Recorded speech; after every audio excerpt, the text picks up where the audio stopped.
Good morning, everyone. Baruch haba Pinto. We're on Siman Resh Mem He Seif He. Mutar liYisrael liten schora le'eno Yehudi limkor im katzatz lo sachar ubilvad shelo yomar lo mechor b'Shabbat. This is half of the Seif. Basically, a Jew is allowed to give merchandise to a non-Jew to sell if he made a price with him that he's going to pay him a certain amount, as long as he doesn't tell him, sell on Shabbat for me. So a Jew gives merchandise to a non-Jew, and he says, okay, go and sell for me this merchandise. Now, he doesn't say, go sell on Shabbat. He says, go and sell. So that is allowed. Even if that goy goes and sells it on Shabbat, it's allowed for the Jew to do. But it has to be, as the Shulchan Aruch says, im katzatz lo sachar. He already made a price with the goy, how much he's going to pay him, and regardless of how much he sells. Because if he's going to pay him based on how much he sells, then he'll sell as much as he can, more and more and more and more, and then he'll even, you could assume he's going to sell even on Shabbat. But if you tell him, look, here's all this merchandise, come back to me in a month and sell it, and I'll pay you this amount of money. Now, and when you come back, I know with the money, I'll know that you really tried. Not that you could just come back in a month with everything and say, okay, pay me. I did work, even though you didn't sell any merchandise.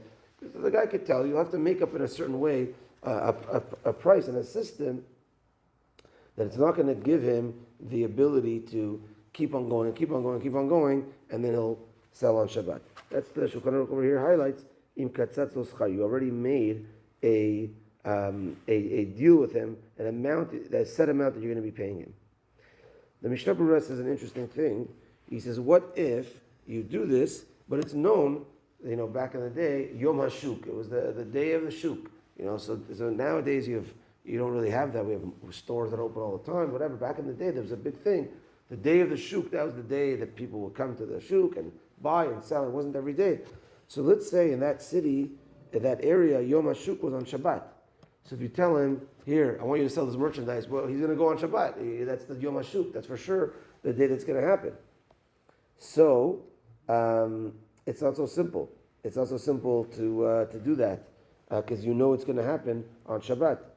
So therefore, only in cases of letzorach gadol, only in a big necessity would something like that be allowed. Now, you're not telling him to go on Shabbat, but you're giving him the merchandise, go sell it for me on Shabbat, go sell it for me, but the Yom HaShuk, the day of basically sale, is on Shabbat.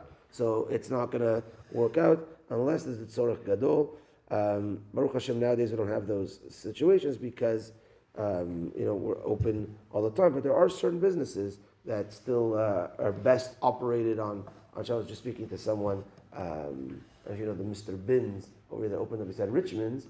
So the owners were Jewish owners. They actually used to be involved here in Magen David, and they sold it recently. So I didn't know they sold it. I bumped into the guys. Oh, how's Mr. Bin's doing?